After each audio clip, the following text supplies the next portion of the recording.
The newly recruited colleague at the company is quite the intellectual. Whenever I stay late, she never leaves early. When I perm my hair, she steadfastly avoids straightening hers. When I indulge in Western cuisine, she resolutely opts for Japanese fare. Oh, come on. Are you so eager to emulate that you're willing to sacrifice your own identity? Thus, I decided to intensify my efforts, residing in a luxurious mansion, driving an extravagant car, purchasing designer handbags. Come on, let's see you keep up with me. 01 did upon my arrival at the company, I heard the HR introduce a batch of newcomers, including 2 planners in our project team, 1 male and 1 female. The female, named Zhou Xiaoxiao, is reputed to be a high achiever from C University. After graduating, she spent a year at a publicly listed foreign enterprise before transitioning to our team. Little did I anticipate that the moment she joined the company, my nightmare would commence. Typically, I arrive at the office half an hour early to engage in some exercise at the gym to invigorate my mind. Within a few days, she discerned this habit of mine and began arriving a few minutes earlier than me each day. "Suyuan, why are you so late today?" she casually inquired as she passed by while I was filling my water cup in the pantry. Initially, I was caught off guard and replied without hesitation. "Oh, I was studying English at home, so I skipped my workout today." To my surprise, the very next day, she arrived at the same time as me. I didn't think much of it at first. After all, it was her personal affair. However, she then approached my workstation to inform me. Yuan, I'm preparing for the IELTS, and I woke up an hour early to study today." Since when had we become so close? Why was she sharing her exam plans with me?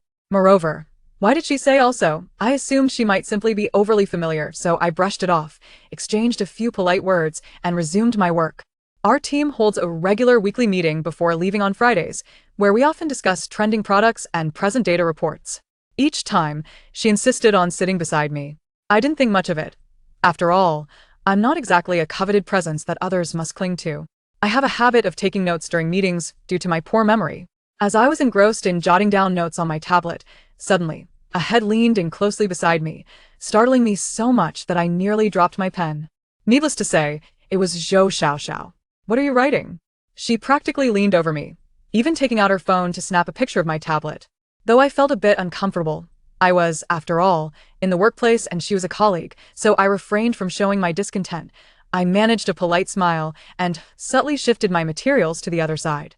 After February 2nd, similar incidents became increasingly frequent. Over time, reports, assessments, educational backgrounds, and family lineage, these comparisons grew ever more pronounced. So much so that even a fool could discern them.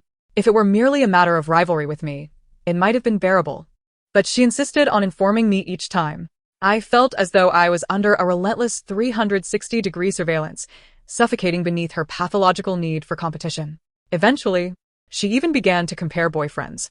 I posted a photo on social media of my partner and me celebrating Christmas in Macau, and she commented, "Sister Yuan, your boyfriend truly loves you," with a smirking emoji. "I envy you for being able to travel, unlike me, who has to work overtime during the holidays." So, what was she trying to convey? She prided herself on being a single, independent career woman. What was with the jealousy now? On another occasion, she brazenly took snacks from my desk, chocolates my partner had brought back from a business trip abroad. I could no longer contain my frustration and said, Xiao, could you please ask me before taking anything next time?" Perhaps my tone was slightly elevated, drawing the attention of a few nearby colleagues. She replied, looking aggrieved, "I'm sorry. Su Yuan, I didn't mean to. I just joined the company and wanted to integrate into our team quickly." The more she spoke, the more pitiful she appeared, her eyes glistening with unshed tears. "I know you are exceptional, and I just wanted to learn from you. I thought we were good friends. But I didn't realize I was causing you so much trouble." As I looked at her on the verge of tears and the murmurs of those around us, I felt like the petty one. Was it truly me who was overreacting? But with the situation already at this point, I had no choice but to say it was fine. I simply had a strong sense of boundaries. She expressed understanding and promised not to compete with me any longer. I felt a bit guilty and treated her to coffee that afternoon. For the next 2 months, she indeed calmed down somewhat, though she continued to work hard, no longer fixating on me, and I felt a sense of relief wash over me. Just when I thought everything had returned to normal, someone else could not contain themselves. As Valentine's Day approached, coincidentally marking the first anniversary of my relationship with my boyfriend, I made a special effort to style my hair and purchase a new outfit, preparing to look splendid for our date. Upon arriving at work with my new hairstyle, A few colleagues with whom I had a good rapport jokingly remarked that they thought a celebrity had come to our office. I half-jokingly responded, "If you keep saying that, I might get a swelled head." Laughter erupted in the break room, completely unaware that someone by the coffee machine was letting their coffee overflow. It was a weekday, and as I entered the office, someone called out to me. Turning around, I was struck with dismay. Zhou Xiaoxiao had styled her hair exactly like mine. Someone nearby curiously remarked, "Oh, Xiaoxiao, you've curled your hair too? You look much more mature." To my utter astonishment, when I finished work that evening, she hastily packed her things and joined me in the elevator. I had never seen her so eager to leave work before. Upon reaching the building's entrance, I spotted my boyfriend standing across the street and quickened my pace to distance myself from her. To my surprise, she jogged up to me, grasped my arm, and without waiting for me to speak, pushed me forward while waving at my partner as if they were quite familiar. My boyfriend, who has slight nearsightedness, only recognized me as he drew closer. Out of politeness, he remarked, "You and your colleague have similar builds and hairstyles. I almost didn't recognize you." Haha. I forced a laugh, though under normal circumstances, one would simply greet and move on. Instead, Zhou Xiaoxiao followed up with, "So, who do you think wears this hairstyle better? Me or Sister Su Yuan?" At this point, my previous doubts were fully confirmed. Zhou Xiaoxiao's mindset was truly abnormal. Countless lines of sea language code raced through my mind, yet I could not allow myself to react in public. I remained silent, looking towards my boyfriend, whose smile was more painful than a frown, as he awkwardly replied, "Well, each has its own style, both have their merits. One is sharp, the other gentle." Faced with such a loaded question, he showed a measure of cleverness by deflecting with vague platitudes. Once in the car, my anger simmered and my mood soured. Yuan, how does your colleague know me?" my boyfriend asked, looking perplexed. I remained speechless. It seemed I needed to assign a special label to someone for the purpose of blocking her out. I had thought I could finally enjoy a peaceful meal, only to discover upon arriving at the restaurant we had reserved that Zhou Xiaoxiao was there as well. Before I could process my surprise, I saw Zhang Cheng, our team's lead developer, sitting across from her. What was happening? Zhou Xiaoxiao noticed us. "Why did you arrive later than I did?" I explained that I had stopped at a gas station, my gaze lingering on the two of them. "You two were hiding this well?" I hadn't noticed anything before. A flicker of embarrassment crossed Zhou Xiaoxiao's face as she hurriedly clarified, No, Zhang Cheng is a senior from my university. He bought a discounted dinner voucher for this place, and since I was free today, he invited me to join him." Zhang Cheng remained silent, dutifully pouring her water and gazing at her with a look of adoration. I nodded, already understanding the situation. The company did not explicitly prohibit office romances, and judging by their behavior, it was undoubtedly another tale of unrequited affection. After the meal, Zhou Xiaoxiao even wanted us to drive her home, but my boyfriend declined, stating we were heading to the movies, and she reluctantly hailed a taxi. Our anniversary had been ruined, leaving me unable to sleep well that night. The following day at work, I learned from a colleague who had recommended that restaurant to me a few days earlier that Zhou Xiaoxiao had overheard our conversation in the restroom that day and later asked her about the restaurant, expressing a desire to check it out.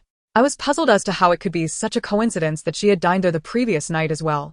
Not only had she imitated my hairstyle, but she also wanted to replicate what I chose to eat. If imitation were not enough, she had to ensure she visited the same place at the same time as my partner and me to celebrate. Suppressing my ire, I called her to a cafe near the office during lunch. As she arrived fashionably late, I held back my fury and asked, "Zhou Xiaoxiao, what exactly do you want?" She blinked her innocent eyes. What's wrong with me? Today, she was even wearing the same outfit I had chosen for my date. What do you mean by that? My agitation grew, my voice rising involuntarily. You claim the hairstyle was a coincidence, fine, but your outfit is far too blatant.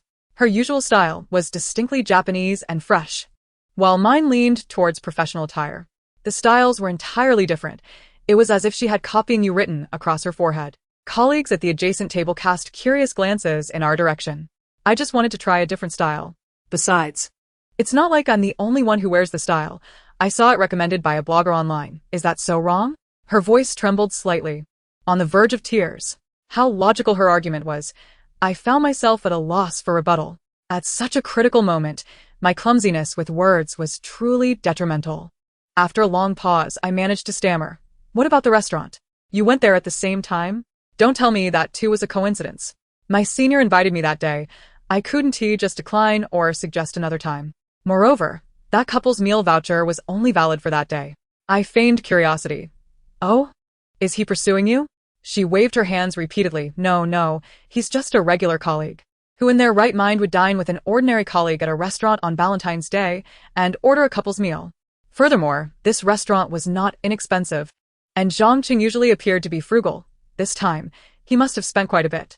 Fearing I might continue my inquiries, she abruptly shifted the topic. Sister Yuan, although I haven't been with the company long, you shouldn't constantly target me just because of your seniority. Excuse me, miss. It is clearly you who has been targeting me. Upon witnessing her pitiable demeanor, a colleague nearby could no longer bear the sight and stepped in to mediate. Particularly, one gentleman among them consoled her while casting disparaging glances in my direction. Goodness. Such talent in performance would be regrettably wasted if not pursued in acting. Whatever I might say would inevitably paint me as a seasoned professional bullying a newcomer. Very well, if I cannot win this argument, I shall simply depart. I downed the remainder of my coffee in one gulp and walked away without a backward glance. The entire afternoon, I pondered how I should have retorted. Though it was frustrating, I finally perceived her true nature. On a fortuitous Friday, my dear friend invited me out after work. After perusing a shopping mall, we casually selected a restaurant for our meal. My friend soon detected my distracted state and inquired about my troubles as soon as we sat down. Is it that colleague you complained about, the one with the academic flair? My goodness, how dreadful. How can a person be like that? Upon recounting my day's ordeal, my friend was equally taken aback. With a sympathetic expression, she comforted me, saying, "Oh, poor thing." However, with her causing such a ruckus, you truly cannot afford to confront her directly. Otherwise, you will surely find yourself unjustly labeled as a bully. I understood the reasoning, yet being unjustly maligned was undeniably infuriating. Wait, did you say she is a graduate student from C University? My friend pondered for a moment, as though a thought occurred to her. And then she slapped the table. Yes. We have a girl in our group who graduated from C University 2 years ago. She mentioned having been pressured by a certain female colleague from the same research group to change her major. If I recall correctly, her name was something like Xiao Xiao. I'll ask her. Zhou Xiao Xiao graduated 2 years ago and from the same major. What a coincidence. After a while, my friend received a message confirming that the person her colleague spoke of was indeed Zhou Xiao Xiao. It was said that she had a bit of a reputation in school. Over the weekend, my friend arranged for me to meet her colleague, a girl named Song Xiao Xiao. Upon seeing me, Song Xiao Xiao appeared as though she had found her kindred spirit, and we nearly swore an oath of sisterhood. Have you also fallen prey to her? I nodded vigorously, and from her tone, it was clear she had endured considerable torment herself. She is a direct entry graduate student, whereas I did not attend C University for my undergraduate studies. After I was assigned to the same research group, a classmate of hers warned me to be cautious. At the time, I did not take it seriously, but once I interacted with her, I realized their words were not exaggerated in the slightest. I concurred emphatically. Indeed. Does she even compare to you academically? Not merely that. Her ambition is so pathological that she feels compelled to compete with everyone around her. While one might consider her industrious, she does not measure herself against the truly outstanding. Instead, she views those closest to her as imagined rivals. At first, everything seemed normal. She even remarked that our names sounded alike, Xiao Xiao and Xiao Xiao, claiming she aspired to be as exceptional as I am. She clung to me, constantly referring to me as sister. I never anticipated she would resort to such unscrupulous tactics to suppress others, Song Xiao Xiao said, her teeth clenched in anger. Her capabilities are average, yet she diligently frequents the lab, often returning to her dormitory well past midnight. Hence, our supervisor holds her in high regard. I was the top candidate in both the written and interview stages, and the supervisor intended to offer me an opportunity for exchange in the United States. Somehow, she caught wind of it. Knowing she would never have such an opportunity, she schemed to sabotage me. Ultimately, none of us ended up going, and she alone reveled in the outcome. Doesn't that reflect a twisted psyche? In any case, I planned to change my research direction and subsequently applied to transfer to another professor's guidance. After Song Xiao Xiao poured out her long-held frustrations, she exhaled deeply, releasing the pent-up emotions. Listening to her, I felt a sense of numbness. It seemed the trouble would not dissipate, merely shift. Was my fate to be coerced into resigning as well? Good heavens! After 2 years in this company, I had only just begun to see progress. With a high probability of promotion by year-end, leaving now would indeed be a tremendous loss. Now that we had completely severed ties, she would undoubtedly escalate her behavior. Would I have to endure it indefinitely? No. I could not allow my fiery temper to be suppressed any longer. With a mischievous smile, Song Xiaoxiao asked, "Do you wish to retaliate?" "Absolutely. Rather than waiting passively, it would be far wiser to take the initiative. What is the worst thing for a fiercely competitive individual?" Song Xiaoxiao wore an expression that suggested I understood. I immediately grasped, to ensure she can never measure up, driving her to despair. What truly mattered to her was not merely being superior to others, but ensuring that no one around her surpassed her. She prided herself on being scholarly, didn't she? Yet, no matter how hard she tried, there would always be immutable factors she could not alter, such as height or family background. Gratefully, I clasped the hands of the girl beside me, a realization dawning upon me. After bidding farewell to her, I returned home, and while preparing for bed after a shower, I engaged in a voice chat with my partner. As we discussed this matter, a remark from my boyfriend sparked an idea in my mind, and a strategy began to form. "Zhou Xiaoxiao, since you have shown no compassion, do not expect me to reciprocate." After nearly 2 years of development, a product is finally set to launch next month, with a public testing data influencing the year-end performance evaluations. Each member of the team is under immense pressure to execute this final push successfully. Once the project concludes, I shall deal with her appropriately. Ever since our fallout, Zhou Xiaoxiao has ceased even the pretense of civility. Whenever I order takeout at noon, she immediately orders from the same restaurant upon seeing the delivery bag. When I acquired a new bag, she would inevitably appear with an identical one the following week. Every time our eyes met, she would flash a triumphant smile, seemingly a deliberate provocation. Nevertheless, I had already devised a plan, so I remained unperturbed. Recently, I was engrossed in drafting a version plan, which needed to be submitted to the lead strategist before launch. When she sought to review my PowerPoint presentation, I declined, and she attempted to solicit it from my colleagues under the guise of seeking inspiration. Please, as if there were anything to borrow from a numerical analysis or a copywriting task. Whenever I ran on the treadmill at the gym, she would invariably adjust the speed to exceed mine. Even my onboarding health report became a target for her prying eyes. HR dismissed her under the pretext of employee privacy, leaving me utterly speechless. Her gaze towards me grew increasingly resentful, as if I owed her millions. At times, we genuinely worried about her mental state. Recently, due to personal matters, I had to take time off, and now I found myself working late to catch up on progress. For several consecutive nights, I left the office well past 10. Zhou Xiaoxiao, however, was not idle. She accompanied me during the late hours, only leaving once I did. As I furiously typed away at my keyboard, I could feel her gaze boring into my back. Her workstation was merely a row behind mine. Company policy dictated that the last person to leave each project team must turn off the lights in their section. In the vast office space, only our area remained illuminated. An eerie sensation indeed. On the eve before the deadline, after completing the final slide of my PowerPoint presentation, I finally exhaled in relief. Done, it's a wrap. I grabbed my bag and turned around, only to find Zhou Xiaoxiao seated at her workstation, her eyes fixed on me. My goodness, she startled me. Upon meeting my gaze, she even smiled. Oh dear, that smile was even more disconcerting. I feigned calmness, turning my head away from her and slowly making my way toward the exit. Estimating that she could no longer see me, I dashed toward the elevator. Upon reaching the subway station, I suddenly realized I had forgotten my employee ID. All doors in the office required it for access. Typically, I would leave it on my desk for easy retrieval when going out for takeout or the like. What a stroke of bad luck. I had no choice but to return to the office, steeling myself against the possibility of encountering her. The office was shrouded in darkness. When I had left, Zhou Xiaoxiao was the only one remaining. Had she already departed?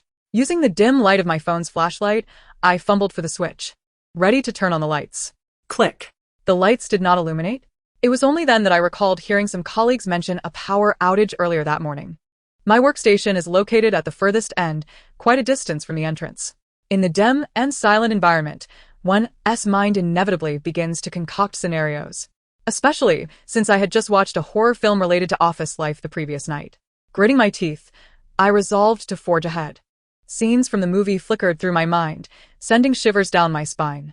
As I neared my workstation, I felt a slight sense of calm wash over me. Suddenly, a peculiar sound pierced the stillness, and my previously relaxed mind snapped back into tension. What was that? It seemed to be nearby. In the darkness, I felt as if a pair of eyes were watching me. My hair stood on end. Then, I heard a series of footsteps approaching, and mustering my courage, I raised my phone to illuminate the path ahead. There was nothing there.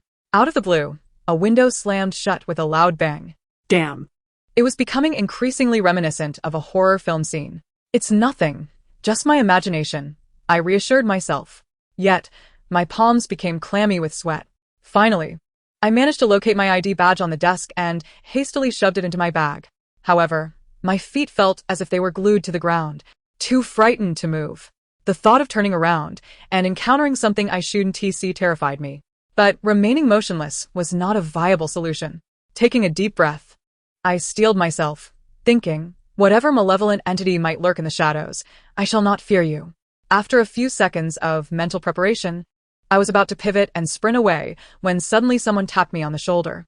In an instant, my heart leapt to my throat, and a shriek escaped my lips, echoing throughout the silent building. The person behind me spoke in a low voice. Are you sneaking back to work? After regaining my composure, I looked at my phone and saw it was Zhou Xiaoxiao. I erupted in anger. You have no idea how terrifying it is to scare someone like that. She seemed oblivious to my words and retorted, I thought you had left? Unable to hold back, I snapped. What does it matter to you whether I work overtime or not? Did you leave the window open? I distinctly remembered closing the window before I left. Yet it was ajar now. Yes, it was a bit stuffy, so I opened it for some fresh air, she replied, keeping a wary eye on me. I knew she was watching to see if I would power on my computer. How childish. Ignoring her, I walked straight to close the window next to my workstation. Seriously? Didn't she check the weather forecast? There was a storm predicted for tonight. How could she not be concerned, given that her workstation isn't near the window? I scoffed inwardly.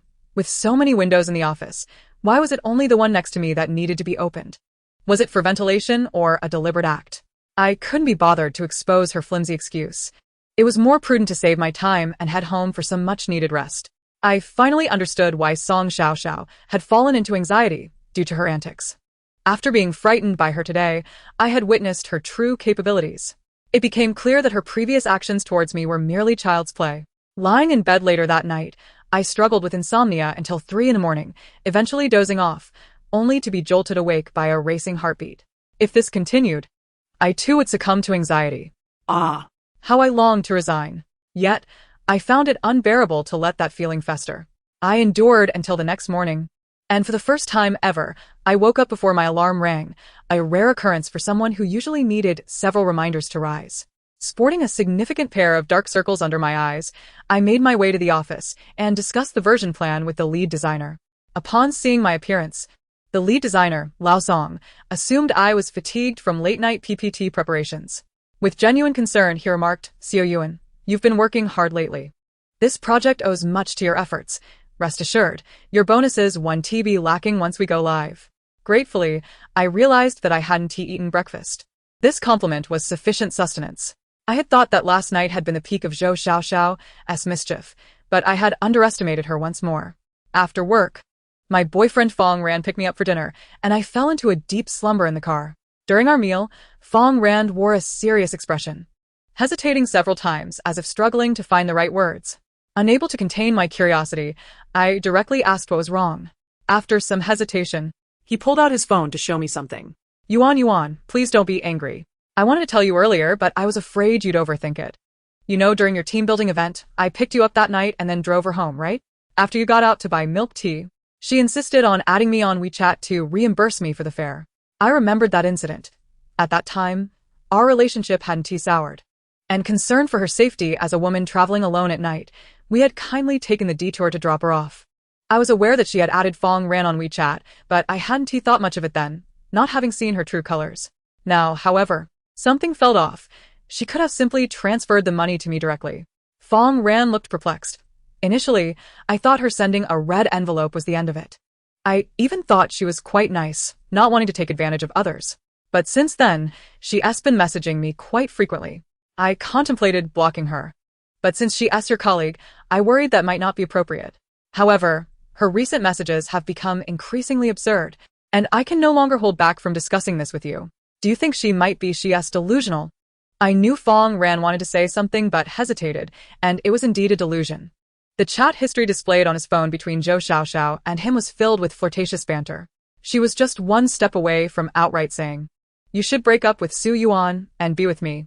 In the face of Fong Ran's explicit rejections, she still dared to say, "You may not like me yet, but you can't stop me from liking you. I can wait." This isn't me intruding. I just don't want to regret it. Love should be expressed boldly. I hope you can also confront your true feelings and not let societal morals bind your heart. One message after another slid down the screen, leaving me utterly astounded. The last person to speak so brazenly was none other than the character from a certain drama. I'm here to join this family, not to tear it apart. Zhou Xiaoxiao surpassed even that, and I couldn't help but admire her audacity. "Look at this," Fong Ran said, opening a game app on his phone. This was a game we often played together, using our WeChat accounts. He showed me his list of relationship requests.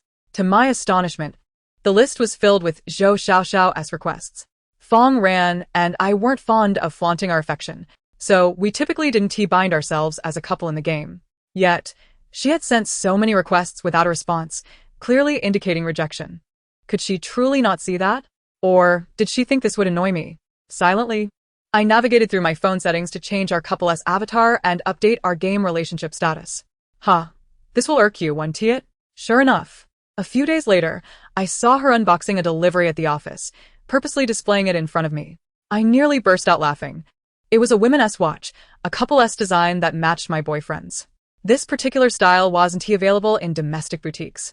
My boyfriend's had been procured through a friend overseas.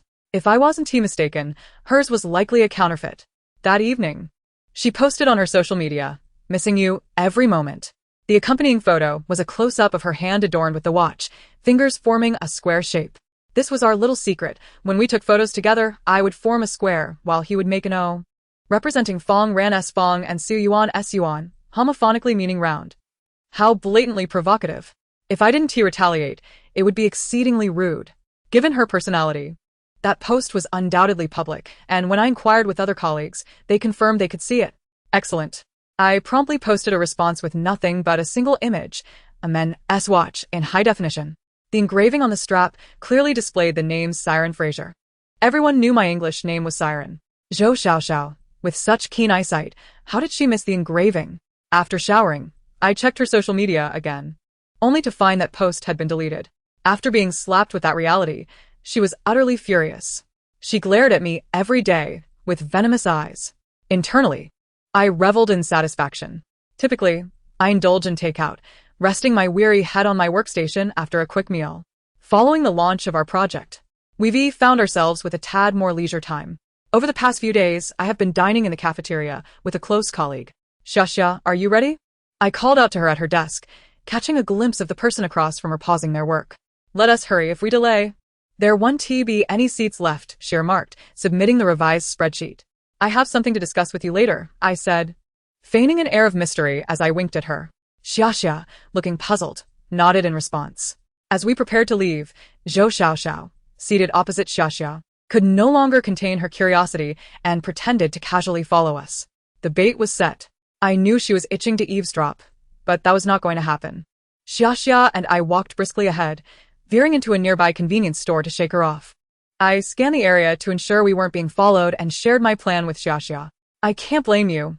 I would find her unbearable too," she empathized.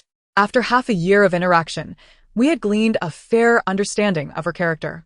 Our conversation continued until the afternoon work session began, and we entered the conference room early before the meeting. Zhou Xiaoxiao was already inside, as per her usual eagerness. We settled into the two front seats, with one already occupied and the other reserved for the producer, effectively sandwiching ourselves in. We whispered to each other. Knowing she couldn't sit next to us to eavesdrop, she must have been quite anxious. True to form, during the meeting, she frequently glanced our way. Xiaxia discreetly showed me her phone under the table. It was a message from Zhou Xiaoxiao. "Xiaxia, what did Su Yuan say to you? Shall we leave together after work?" How thick-skinned can one be? She knew full well that Xiaxia and I typically left together. What was her intent? Xiaxia, clearly uninterested, replied decisively. "That Yuan's private matter. I can't disclose it. I have plans after work and can accompany you. Let us discuss this after the meeting." I observed as Xiaxia sent the message, and Zhou Xiaoxiao glanced down at her phone, biting her lip and shooting us a glare. What was she staring at? Just because her eyes are big doesn't make her any more impressive. The moment the workday concluded, Xia, and I shut down our computers and prepared to leave when she could no longer contain herself and approached me. Is something up? I inquired with a smile. Zhou Xiaoxiao asked, where are you two headed? I feigned surprise. How did you know? Then quickly corrected myself. Oh, it's nothing. We're just planning to go shopping this weekend. Seeing her incredulous expression, I didn't give her a chance to pry further and grabbed Xiaoxia's arm to leave. As I was clocking out at the entrance, she rushed over and clung to Xiaoxia's arm, with people bustling about. Xiaoxia couldn't push her away and gestured for me to wait downstairs. I nodded, took the elevator to the first floor, and then switched to the service elevator to return upstairs. Hiding behind the floor-to-ceiling windows in the break room, they couldn't see me, but I could overhear their conversation. Xiaoxia, what exactly have you two been up to recently? You seem so secretive, Zhou Xiaoxiao probed. I really can't disclose anything. It's a matter that the chief designer discussed privately with Su Yuan. If it goes well, it might positively impact our year-end evaluations. That's all I can say. Xiaoxia replied. Is that true? Please, Xiaoxia, share a bit more with me, Zhou Xiaoxiao pleaded. I'm sorry, but I really can't say anything further. Please stop asking. Seizing the moment of Zhou Xiaoxiao's distraction, Xiaoxia finally made her escape. I descended from the service elevator and met her downstairs, exchanging smiles. Zhou Xiaoxiao would surely be losing sleep over this. Watching her distressed expression brought me immense satisfaction.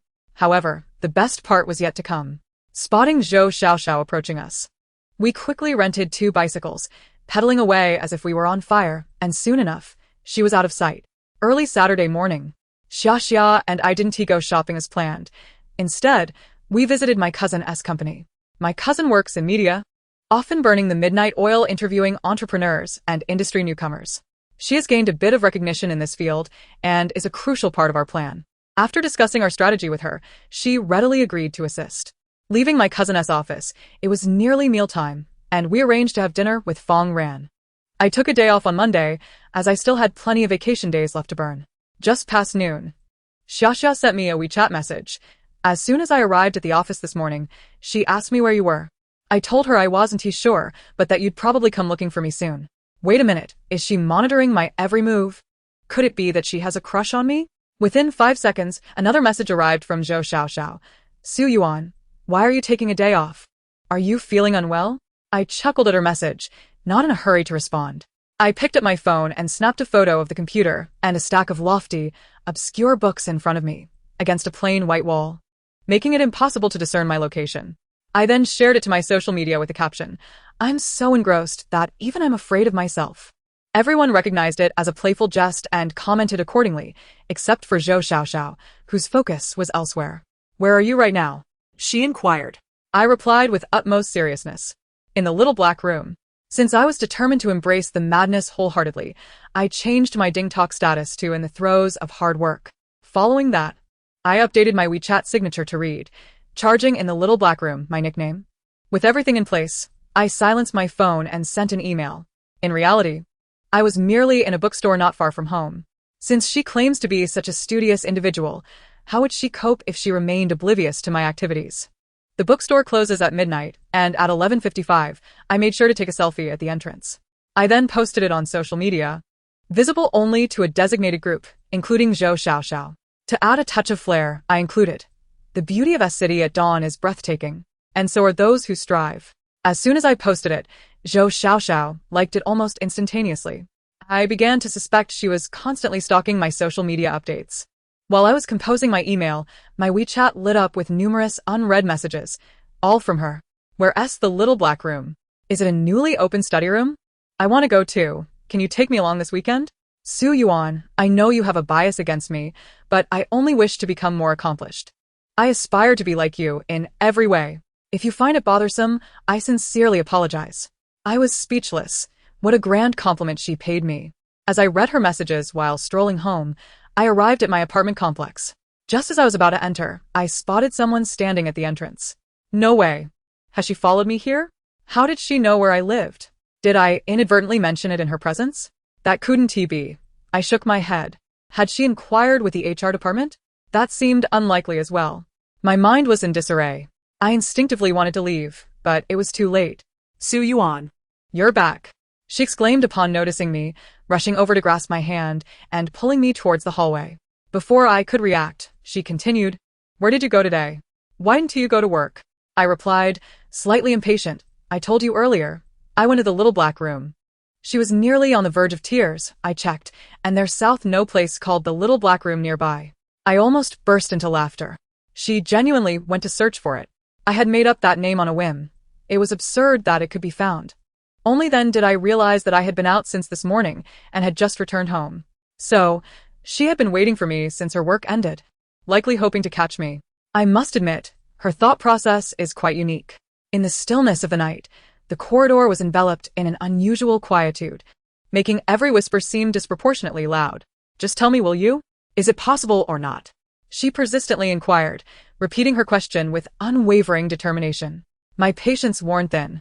I retorted, "I already told you, I was in the little black room. Believe it or not, it's entirely up to you." As we reached my doorstep, I opened the door to enter my abode, but she attempted to follow me inside. Just as I was about to refuse her entry, our neighbor, Aunt Wong, fortuitously opened her door to collect a package.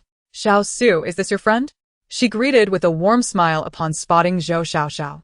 My old, poorly soundproofed apartment was likely the source of the disturbance earlier, and I felt a twinge of embarrassment. "Aunt Wong, did we disturb you?" I inquired sheepishly. However, Aunt Wong seemed undeterred, her curiosity driving her to press on with her inquiries. Initially, she had treated Zhou Xiaoxiao with courtesy, perhaps believing that I was embroiled in some conflict and sought to mediate. But as she overheard more of our conversation, her demeanor shifted. Witnessing Zhou Xiaoxiao obstruct my attempt to close the door, Aunt Wong's expression grew increasingly grave. "Xiao Zhou, let me speak frankly. Su Yuan is under no obligation to disclose her every move to you." "You don't understand," Zhou Xiaoxiao retorted, her voice rising with agitation. "Su Yuan is engaged in activities that could enhance her performance rating. If successful, she could secure a promotion and a substantial bonus. Could you lower your voice?" I warned, frowning at the prospect of neighborly complaints the following day. Perhaps realizing her own outburst or feeling intimidated by my tone, she opened her mouth to respond but ultimately fell silent. Aunt Wong, visibly taken aback by Zhou Xiaoxiao's fervor, interjected, "Why are you so upset about Su Yuan's potential promotion? Are you jealous of her?" Aunt Wong's incisive remark struck home, revealing Zhou Xiaoxiao's vulnerability. "Jealous of her? How could that be? In terms of education, physique, and appearance, I surpass her in every regard," she exclaimed, her frustration boiling over. Finally, the truth tumbled out. Was she really aspiring to emulate me? I scoffed at the thought. It seemed she couldn't bear the idea of someone outshining her. Abruptly, she paused, caught in the web of my knowing gaze, and hastily redirected the conversation. "What I mean is, if there are any opportunities, you should voice them. Everyone should compete fairly based on their abilities. Hoarding information is akin to cheating." Aunt Wong stated that she needed to rest and insisted that I call her if anything arose. I expressed my gratitude, and, as soon as she closed her door, I swiftly shut mine. Today's encounter had left me exasperated.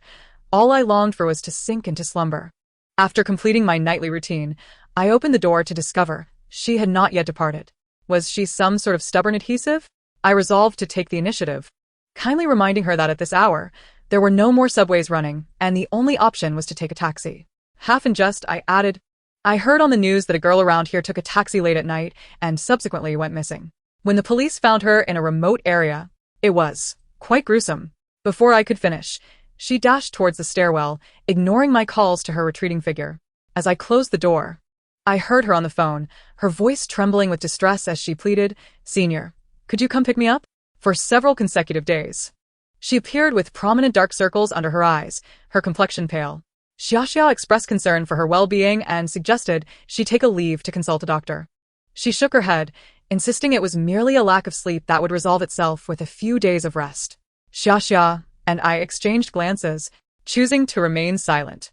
With the new year approaching, the end-of-year performance evaluations were also drawing near. After work, Xiaoxia and I ventured to the office to consult with our boss. Out of the corner of my eye, I noticed Zhou Xiaoxiao fidgeting in her seat. Our purpose was to verify the content of an interview we had conducted for our boss. Indeed, our earlier visit to my cousin was for this very reason. However, we had derived no benefits from it, as the year-end performance ratings had already been approved, information I had inadvertently gleaned from the finance manager. The producer was oblivious to this. And naturally, so was Zhou Xiaoxiao. Thus, We strategically hinted at the connection between this matter and performance evaluations to disorient her. The less others divulged, the more she would speculate, yet remain uncertain about the circumstances. I was curious to see how she would compete under such conditions as only Xiaxia, the boss, and I were privy to the truth. Surely, she wouldn't dare to directly inquire with the boss, would she? The last email she had sent was addressed to the boss, who had surprisingly acquiesced, without hesitation. Once the details were confirmed, I staged a casual photo op at the office door, deliberately revealing a corner of the interview documents while obscuring the text. Upon returning home, I posted a photo on social media, captioned with some ostentatious phrases like "My boss is so wonderful," taking me to new heights and reaching the pinnacle of life after the company goes public, all visible exclusively to Zhou Xiaoxiao. In the manner of a character from a novel, I understood that those closest to her could easily morph into her imagined adversaries. To manage such a person, one only needed to excel beyond her reach, and she would wither. I began to frequently flaunt my wealth and affection on social media. One day, I rented a yacht with Fong Ran, and the next, I hosted a birthday party at my quaint little villa. The quantity of posts I shared in those few days surpassed that of the entire previous year, all designated for select friends viewing. Initially, my father intended to gift me a car for my birthday, but apprehensive about driving, I declined. Now, I was commuting to work in my newly purchased vehicle, adorned with a stylish Miu Miu bag gifted by Fong Ran. After a series of ostentatious displays, she could hardly contain herself. Later, as I descended to the underground garage, I discovered my car had been vandalized with a marker. Surely she was unaware of the existence of dashcams? I quietly saved the video footage, sighing at the prospect of another car wash. Back home, I made sure to post my daily update. "Thank you, dear, for my new bag," accompanied by a selfie of me in the car with the bag prominently displayed, ensuring the car's logo was visible. I could only imagine how furious she must have been. Just as I pondered this, Fong Ran messaged me, revealing that she had given up on penetrating Xiaxia's defenses and was now inquiring about my situation. The screenshots of their conversations painted a picture of her increasingly frantic state, so much so that I began to question her mental stability. Fong Ran, clearly shaken by her, repeatedly asked if I could block her. After enduring several days of her antics, it was time to draw the net closed. The day after Fong Ran blocked her, I was summoned for a meeting with the producer. Upon entering the small conference room, I found the producer already present, with Zhou Xiaoxiao seated beside him. I took my place across from her in silence. Her eyes were red, as if she had been crying. I was taken aback. Was it really just because I hadn't divulged the information she sought? She had no qualms about prying into my privacy, yet now she had the audacity to complain? "Su Yuan, just finished up, have you?" The producer attempted to lighten the mood before addressing the matter at hand. "Xiaoxiao claims you've been taking on private work outside of the office. Is that true?" Upon hearing the producer's words, I shook my head innocently. "Absolutely not," I added. "The company has a non-compete agreement, and engaging in such activities is a significant taboo in our industry. Given my family situation, we are not lacking in funds. I would never gamble my future for a mere pittance." The producer nodded thoughtfully, turning to Zhou Xiaoxiao. "Su Yuan makes a valid point. If you lack evidence, refrain from falsely accusing colleagues. Young people should focus on their work and not indulge in wild speculation." Zhou Xiaoxiao, sensing the producer's disbelief, leaped to her feet, pointing an accusatory finger at me. "What were you and Xiaxia doing last weekend?" I found the situation both infuriating and amusing. "I told you, we went shopping at the mall. Why should we report our weekend activities to you?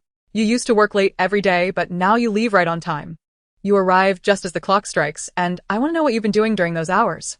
She stammered, her voice thick with emotion. I shrugged helplessly and addressed the producer. "Mago, our company doesn't mandate overtime, does it? As long as I complete my work assignments. There's no issue with maintaining a normal work schedule, right? The recent overtime was to meet project deadlines. Everyone has worked hard. Now that the project has launched, the company does not endorse unnecessary overtime," the producer interjected, delivering a pointed remark. "Doesn't this speak of a certain individual? After all, this individual consistently produces the least impressive results despite working the latest hours each day." It seems that Zhou Xiaoxiao has also sensed the veiled allusion directed at her, her petite face alternating between hues of green and white. "Oh dear, this is truly a case of failing to steal a chicken and instead losing the rice. Lifting a stone only to crush oneself. What were you doing in the boss's office? Is it related to the year-end evaluations?" She retorted, a mixture of shame and anger evident in her tone. The truth was laid bare. I shrugged nonchalantly. Well, our boss is exceptionally nice. We merely sought his advice on some industry-specific questions, and he invited us to his office after hours to discuss. You're lying. She looked utterly aggrieved. I asked the boss if there would be a new project team next year, and he said no. I refuse to believe that. You are clearly using backdoor methods. Is it true that those with high performance this time will become the new project leaders? It appears I underestimated her. With such imagination, she might as well write novels. Faced with Zhou Xiaoxiao's unreasonable outburst, the producer gradually lost his patience and attempted to mediate. Calm down. Since the matter has been brought to light, let us all take a step back. We are colleagues who will need to work together in the future. Let us return to our tasks. At this point, there was no need to maintain any semblance of civility. I directly suggested, Brother Ma, it seems that Xiaoxiao has developed a deep-seated prejudice against me. Carrying this emotional baggage may affect our work. Rather than passing the blame later, it might be better for one of us to either change positions or resign.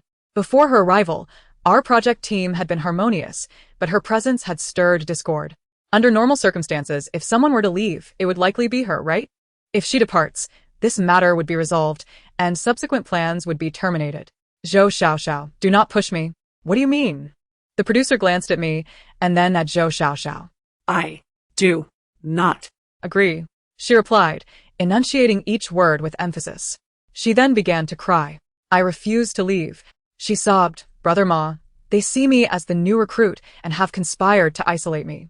We have not, I interjected, unable to restrain myself. Before I could finish my sentence, her wails grew louder. The producer clearly preferred to retain me but had to consider her feelings, so he comforted her.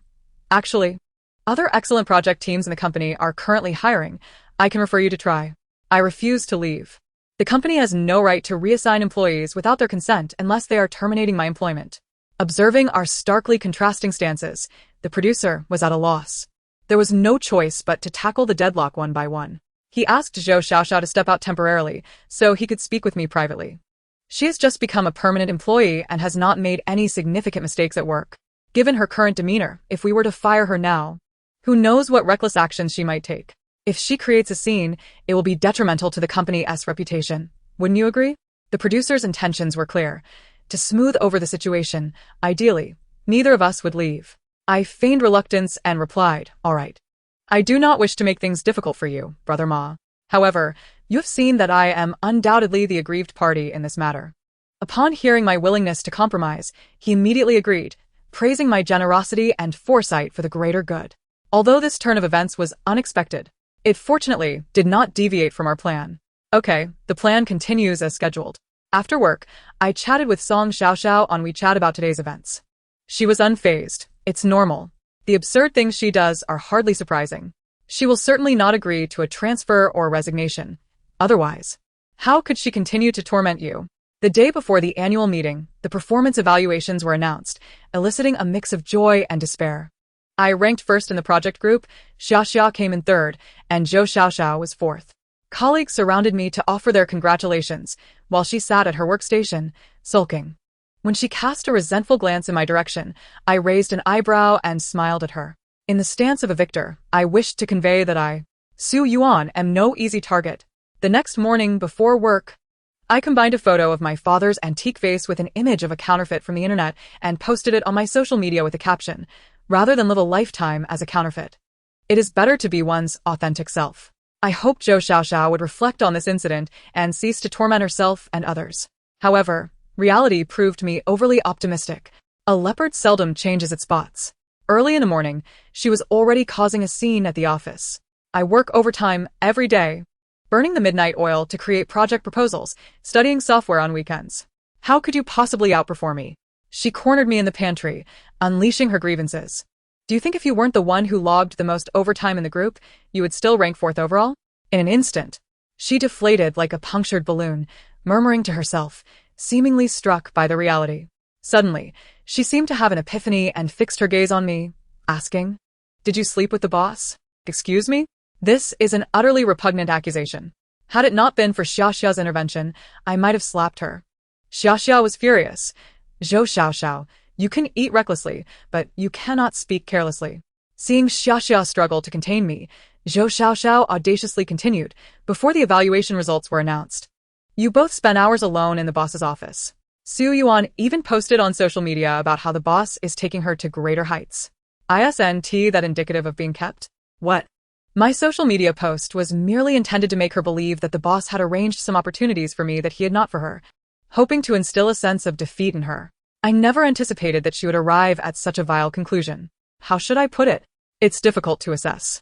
A rational person, even if they harbored such thoughts, would not express them openly, would they? With this in mind, I regained my composure. Indeed. It was pointless to argue with someone so irrational. Think whatever you like. Xia, ignore her. She is lost in her own world and trusts no one. I uttered this and pulled Xia, who still wanted to explain, away.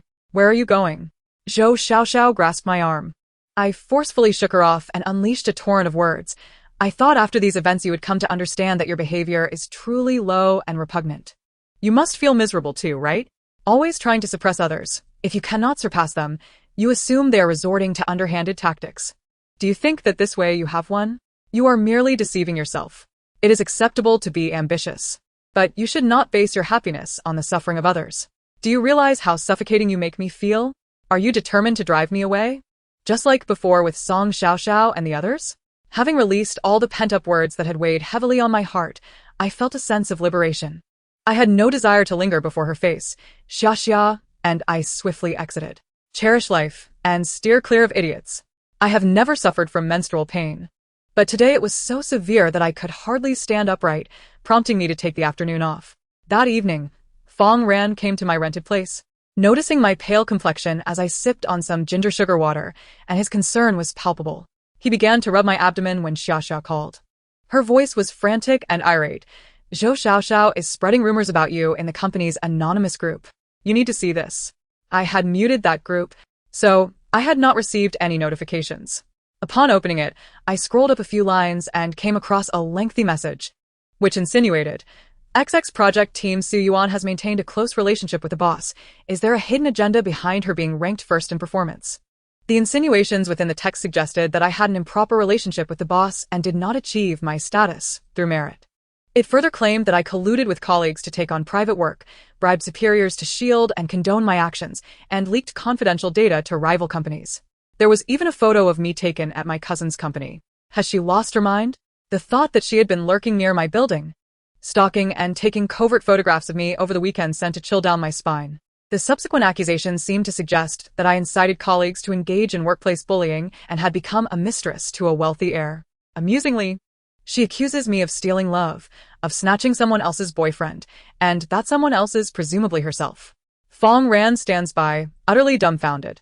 While I can comprehend most of the accusations, I am perplexed as to how she reached the conclusion that I am the third party. I find myself lost in thought as I gaze at the photo she shared in the group chat. The man in the picture is indeed a wealthy heir. That much is true. But why could I not simply be a wealthy heir myself? The crux of the matter is, if I were indeed his mistress, wouldn't that constitute an incestuous relationship? Indeed. This rather anxious-looking handsome fellow is none other than my cousin, without a doubt. Perhaps my habitual reference to him as General Chong in my social circles has led to this misunderstanding from Zhou Xiaoxiao. In any case, after scrutinizing her claims for quite some time, it amounts to a litany of unfounded charges leveled against me, painting me in the most unflattering light, while also managing to implicate a multitude of others. The group chat erupted in chaos, with colleagues who were privy to the truth becoming increasingly agitated. The lead planner, in particular, now avoids Zhou Xiaoxiao at all costs. The headquarters took the matter very seriously, swiftly dispatching personnel to investigate. Naturally, they uncovered nothing, as her allegations were entirely fabricated. Even after all this, she remains unrepentant. After being expelled from the anonymous group, she brazenly slandered me in the company-wide chat, resulting in her being muted. Xia and I meticulously gathered all evidence, preparing to dismantle her lies piece by piece. The first wave. The producer publicly supported me in the group. While I shall refrain from commenting on Su Yuan's personal life, her professional capabilities are beyond reproach. Her contributions to the project are acknowledged by all.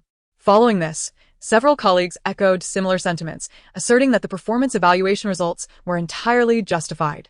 To preclude any allegations of fabricated screenshots, I had Fong Ran record a brief video showcasing him holding his phone to the camera, displaying the chat screenshots Zhou Xiaoxiao had sent him. The room buzzed with astonishment. Voices of condemnation began to rise against her. The second wave. The HR representative chimed in the anonymous group. By the way, we have met Su Yuan's boyfriend.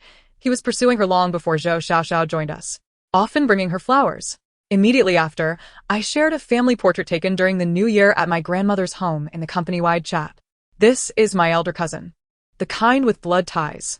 Should there be any doubts regarding the authenticity of this photo, you're most welcome to visit my home. Smiley face. The keyboard warriors who previously accused me of being shamelessly promiscuous fell utterly silent. The third wave. Xia Xia entered the fray. Su Yuan approached the boss to discuss last week's visit. It had nothing to do with her supposedly using her looks to advance. Moreover, to avoid any suspicion, we always go together, which the surveillance footage can attest to. Subsequently, Xia Xia shared a link to the video of the boss's interview, which was conveniently published the day before Zhou Xiaoxiao's slanderous comments. After posting, she tagged the boss, who replied with an approving emoji. The finance manager added, "Let me clarify. Our company's performance evaluations are solely conducted by direct supervisors, department heads, and the HR director, with the final scores calculated based on weighted averages. The big boss has no involvement." Facebomb. He further elaborated that the performance lists from each department had already been compiled last month, and the documents were encrypted, making it impossible for any employee to tamper with them without the finance director's knowledge. He clearly had great confidence in the security of the finance department. Finally, I shared the video of her doodling in my car. Her persona as a bullied workplace innocent could no longer stand. The following day, Song Xiaoxiao posted on social media, exposing the misdeeds of Zhou Xiaoxiao. Within a day, the post garnered over 1,000 likes, and while it did not mention her real name, comments began to emerge. "Surely, you are not referring to that ZXX from C University?" This prompted a flood of replies, all mocking this ZXX. It turned out she had behaved this way during her school days, and now she had only escalated her antics. 3 days later, the company officially terminated Zhou Xiaoxiao's employment, providing her with a generous severance package, all while framing the reason as a mismatch between her abilities and job requirements. This was intended to preserve her dignity. Should she continue to make a fuss, it would only reveal her lack of understanding. It was rumored that she sought medical attention and was diagnosed with mild delusions and bipolar disorder, undergoing treatment in a hospital. Others claimed she now feared going outside, spending her days confined at home, with her parents relocating her to another city. As for the truth, I hold no curiosity. Initially, we simply aimed to teach her a lesson, to make her realize that while inflicting pain on others, she would also experience discomfort herself, thereby correcting her ways. I never anticipated that she would escalate matters to this extent, drawing the attention of headquarters. With this debacle, her prospects in this industry are irreparably damaged. Yet, I do not feel pity for her, as she brought this upon herself. Throughout this ordeal, we did extend opportunities for her to amend her behavior, but she insisted on standing her ground. Furthermore, her slanderous rumors crossed a line that I could not tolerate. From the moment she harbored ill intentions, her fate was sealed. At last, I can finally enjoy restful nights and hearty meals. The storm has passed, and the team has returned to its previous cheerful banter, with the project back on track. This past 6 months have truly been a nightmare for me. To celebrate my liberation from this turmoil, I treated my colleagues to a barbecue, inviting Fong Ran along as well. The restaurant was bustling with warmth, the outside ablaze with festive lights. With the new year approaching, life feels delightful. A new chapter is about to begin. The end. Thank you for your attention. If you enjoyed this, please consider subscribing and liking to show your support. Until we meet again in the next story.